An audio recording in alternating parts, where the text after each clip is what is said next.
Broadcasting from the business capital of the world, this is the Podcast Business News Network.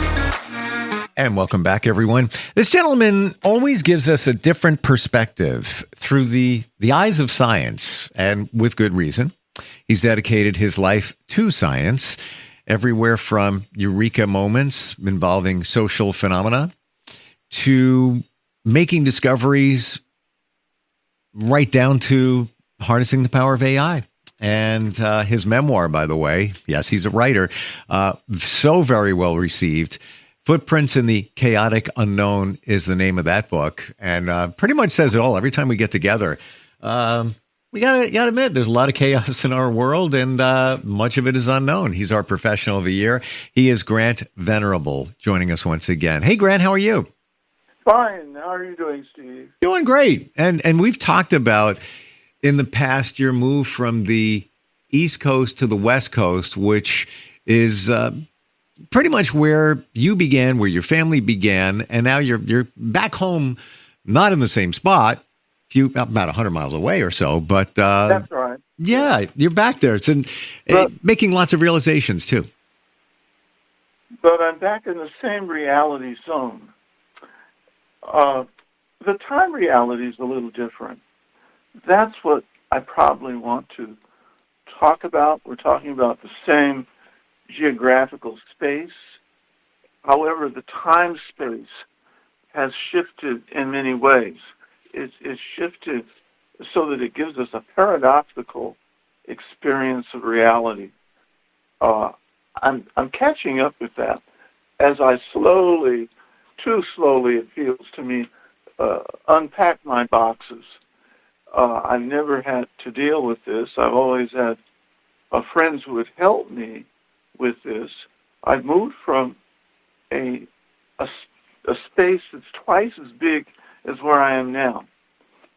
And where I was in Georgia had 4 big bedrooms and a big living room, and I'm down to 3 bedrooms that are about a third the size of where I was. It would have seemed like an impossible situation. However, I have a storage locker that I'm beginning to integrate into my everyday lifestyle.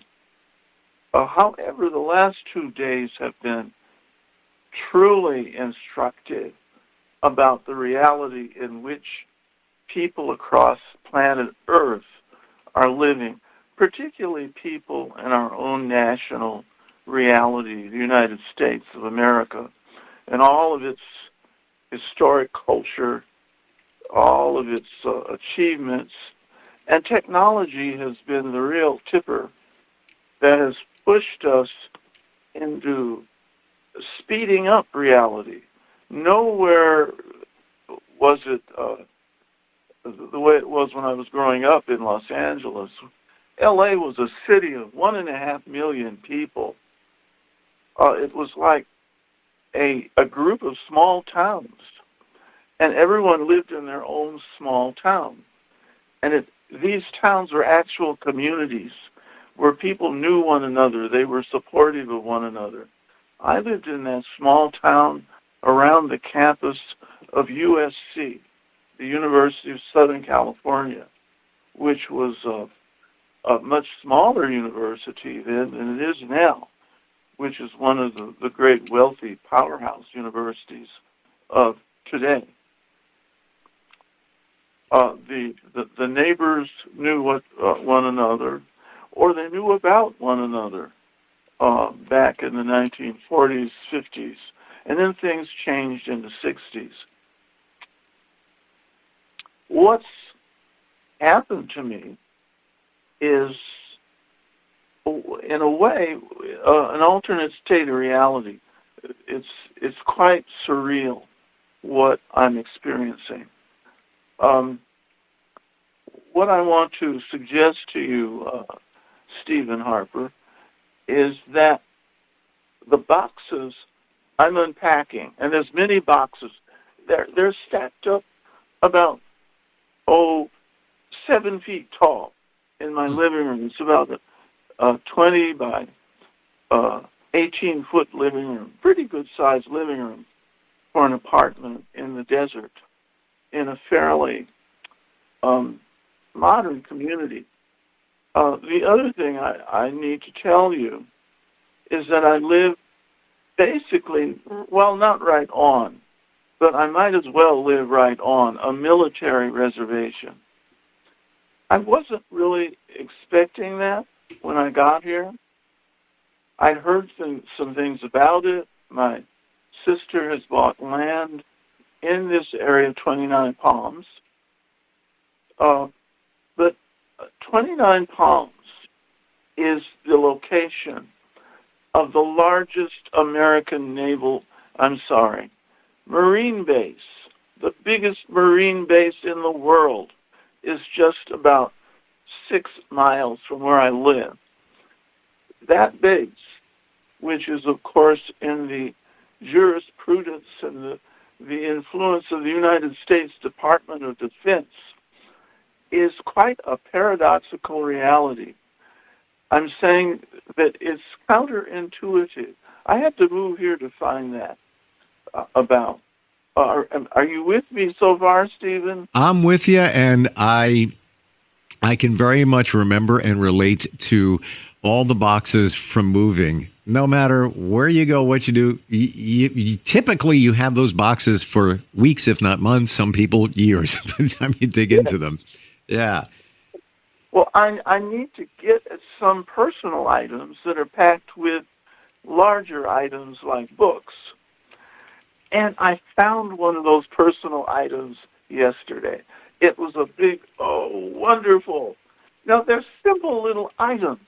You wouldn't expect that they would have such an influence over me emotionally, but they were. Now, they're what we call nail clippers. Everyone uses nail clippers, just about, particularly fingernail clippers. Well, I've got spare fingernail clippers that I carry around with me in case I need them. But the larger pair is for toenails. And when your toenails get a little bit on the over 50 side, they start changing in their texture. And if you have any fungal conditions, they really change big time. And I had to have some medical treatment on toenails some years ago, but the dermatologist that I was working with was able to solve it. And so those big heavy toenails reduced to a more controllable and eye-appealing size. Well, I still have to keep them under control because when they grow, they're a little bit thick, and when they get a little over thick, they could cause problems for the nail bed and get a little painful. I found them yesterday in a great big box, probably the biggest box I moved, and that was the key to the whole unpacking process. Right here in the living room, not enough space to really move boxes around and move them to the storage. So I had to use a different creative process for that, if you can believe that. But I discovered it. And the discovery was, look for those big, oversized boxes that had to be specially packed because they often hold welcome surprises that I've been looking for, even though they also contain other boxes containing books, which are heavy, and other things which are heavy. Well, there it was. This big box was off toward the wall, opposite where I was accessing the boxes. And my strategy was to clear out a little channel amidst all these boxes to get at these big boxes and maneuver them out. And I had a nice box cutter that would really go through the boxes fairly easily. And then I could get that big box moved outside into the patio where they'd be out of the way and it would clear up like a few cubic feet of space. So that's the strategy that I'm on. Well, isn't that true, I discovered, of our everyday lives? We have stuff in our lives that are in the way. They hide small stuff, many of the small stuffs being important that we need to get to at our leisure when we need them. So I'll let you chew on that these boxes, physical boxes, are metaphors for those other kinds of boxes in our lives. Well, those other boxes are contained in these physical corrugated boxes. And those contents are called memories. Interesting. Now, that's what's really getting to me, because they're memories of everything I was associated with around the materials that were packed in the boxes. Some are in small form, like little textbooks, little laboratory records from way back in college, graduate school. But what's contained with those memories are everything I was doing, all of the teachers I was associated with, the classmates I was associated with.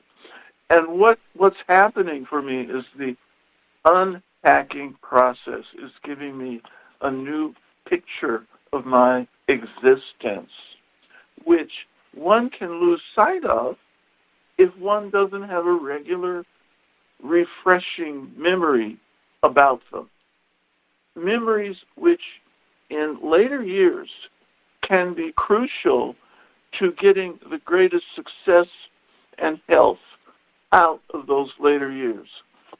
What's in these boxes are associated with all of those experiences, everything associated with my health, my learning, crises that I went through, the people that helped me get through, the people that did not help me get through, everything coming up in time to make a re-synthesis of my life.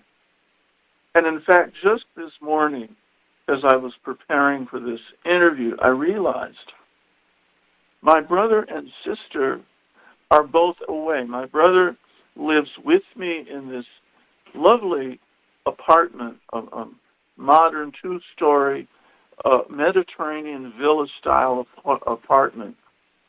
Well, the interesting thing is, we live on one of the best military reservations in the world that is operated by the American military establishment. It's only when you live in places like this that you grasp the full scale of the purpose of the United States Department of Defense. I discovered in the period of a week that our greatest welfare agency operations are under the guidance and the governance of the military. And, you know, I consider myself a good liberal person, liberal-minded, from the 1960s forward into my adulthood. And every political persuasion has its own favorite beliefs. And I think one of the liberals' favorite beliefs is that the military, the Department of Defense, is constructed to prosecute war, and that the Department of Housing and Urban Development and other departments, the Labor Department, the Treasury Department, they're handling the well-being of the people, the communities of the people. But it got to me, wait a minute, the biggest department isn't the welfare, the social-oriented departments, it's the Defense Department. Why? Because of its huge budget, which liberals have, decried, as good liberals do, and said, well, we should be spending that budget on making peace, not war. Well, that's the first thing I discovered here on this huge reservation. Beautiful in this desert valley, surrounded by beautiful desert mountains next to the Joshua Tree National Monument. It's incredibly beautiful, but it's incredibly peaceful, just because of the acoustics of the sand of the desert, the rocks of the desert. And like people in the East, when it snows, it's suddenly quiet, because all that snow absorbs acoustically all noises. Well, out here is the desert sand. And so I've gotten peace here I have not known in years since I left desert environments. But I've also come to understand my own theories, developments, developed and learned in my studies and research in chemistry, physics, and mathematics. And what is that, Stephen? It has to do with the whole idea of duality. Duality is an artificial construct, I admit. But, gosh, it's one of the most important ideas to simplify understanding nature if we could at least divide it up into two complementary halves or parts. But sometimes we get over-impressed, and the human mind thinks everything is dual, and it isn't. It's unified. It's all a unity. And in fact, no matter how much people, including politicians, argue about unity and what causes division, it's impossible to unwind unity. The universe is a place of unity. And even when politicians say, well, less government is better, all that kind of stuff, and there's something to be said about things like that, but it's not the whole truth. And sometimes we lose that truth when we hear too much on the news media about different people's perceptions of reality. Are we making some progress here, Steve? Completely, and I'm curious, back to where you essentially began, or very close to, how did that all take place? It takes place because of our success in technology. And I'm one of the guilty parties by developing science so that it can be applied. Many of the principles that are commonplace now, particularly with lasers, were being developed when I was in graduate school. We buy glasses to wear that change color when we go outside. They get darker outside. They get lighter inside, where there's less light. All that was developed by people like me, who were students in the 1950s, late 50s, and early to late 1960s. What am I getting at? I'm getting at the role of quantum physics, the role of everything that has rolled up into our communication means. So it's not just radio anymore. It's not just television. It's not any TV. We have high-density TV. It lets us see things in greater depth, or at least it gives us the impression that we're seeing in greater depth. But we're also hearing outside of commercial broadcast networks. There's more than 3 networks now. There's hundreds of networks, probably more. When you get to the social media, it's not a network. It's anybody at their computer or their cell phone that can put out a message. And human beings, being descendants of earlier Homo sapiens that have inhabited this planet, we have become gullible creatures. But what does gullible really mean? It means when we were hunter-gatherers and lived in the Stone Age era, we lived in deserts, we lived in rainforests, we lived in tropical places. We lived in jungles. And we had to be able to hear warnings that were given us by our scouts that went out and said, oh, there's some people up ahead over the hill that might be coming around looking for our food. So we had to learn quickly and believe what we learned. Belief with too little proof is called gullibility. But we're the same biological creature now that we were thousands, hundreds of thousands of years ago. And we believe things that we don't even have proof for. Nowadays, we can get that proof, but instead, if that what we hear on the radio or the TV or the computer impresses us in a way that it did our Stone Age ancestors, we just glom onto it. We believe it. And so we believe practically everything that's reported, whether it's news media or social media, and we act like it's the God's truth. And 95% of it ain't God's truth, if I could put it like that. And that's been the problem. So my recommendation is to my friends is turn off the news, folks. Don't even turn it on unless it's a good commercial that amuses you. Take very, very little in because we're using it and believing it as though it's true. It's best if we go back to reading books and learning how to think critically and not believe everything that comes across the electronic media. That might be difficult, but I've done it. I listen to the media with a critical eye, with a critical ear. What does that mean? It means I ask questions, very rigorous questions. And I do this and I ask, well, is this article really about me? Is this something I need to pay attention to? Does it affect how I'm going to eat my meal this evening? Does it affect my relations with my friends, my family?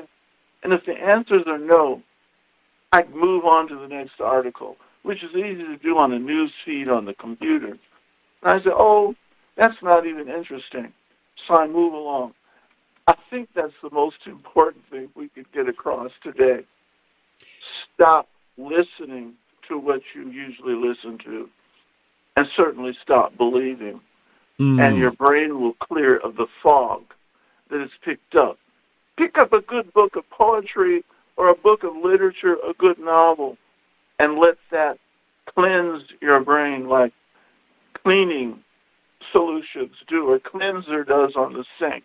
Now, well, we're out of time, but I love what you just said, because if we keep listening to the same thing, watching the same thing, doing the same thing, the result is always going to be the same. So if you find yourself not living the life you want to, maybe not having the abundance or the direction you want it to go in, maybe it's because you're still energetically connecting with the same, I don't want to call them bad habits, but the same habits that you've engaged in, right? Yeah. Well, I'm here in Southern California where I have many, many, many dozens of relatives I haven't gotten to see over the years. But I'm free to do that now. And I'm realizing it, that I can make a shift here in my life. Well, good for you. And it's wonderful you're back at your home base, so to speak, and connected. You know, not that you weren't previously, but even more so geographically. Grant, always great talking with you. Your book available, your memoir, available on Amazon. And certainly if you do a search, Grant Venerable, you can find it. Right. Footprints in the Chaotic Unknown. Thank you again for being here today, and enjoy California. Well, you're welcome. Thank you. Thank you.